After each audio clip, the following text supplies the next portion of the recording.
સિહોરમાં તૂટેલા રસ્તાઓની ઉડતી ધૂળથી ધુમ્મસ જેવું વાતાવરણ। સિહોરમાંથી પસાર થતા નેશનલ હાઈવે રિપેર કરવા કે નવો બનાવવા વારંવારની રજૂઆતો છતાં તંત્રના બેનાકારે અથડાતું નથી। સિહોરમાં તૂટેલા રસ્તાઓની ઉડતી ધૂળથી ધુમ્મસ જેવું વાતાવરણ। સિહોરમાંથી પસાર થતો નેશનલ હાઈવે રિપેર કરવા કે નવો બનાવવા વારંવાર રજૂઆતો તંત્રના બહેરા કાને અથડાઈ છે। સિહોરમાં 24 કલાક ઉડતી ધૂળ સિહોરવાસીઓ માટે ખૂબ નુકસાનકારક સાબિત થઈ રહી છે।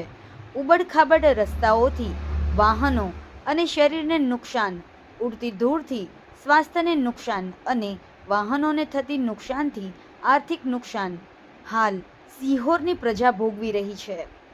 પણ તંત્રએ બહેરા કાન સાથે આંખોની દ્રષ્ટિ પણ ગુમાવી હોય એવી સ્થિતિ થઈ રહી છે।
સમાજ માટે સત્ય માટે સત્યપૂર્ણ સમાચાર પ્રસારણ આપના મોબાઈલ પર તરત જ લાઈક કરો, શેર કરો અને સબસ્ક્રાઇબ પણ કરો અને હા, ઘંટડી વગાડવાનું ન ભૂલશો।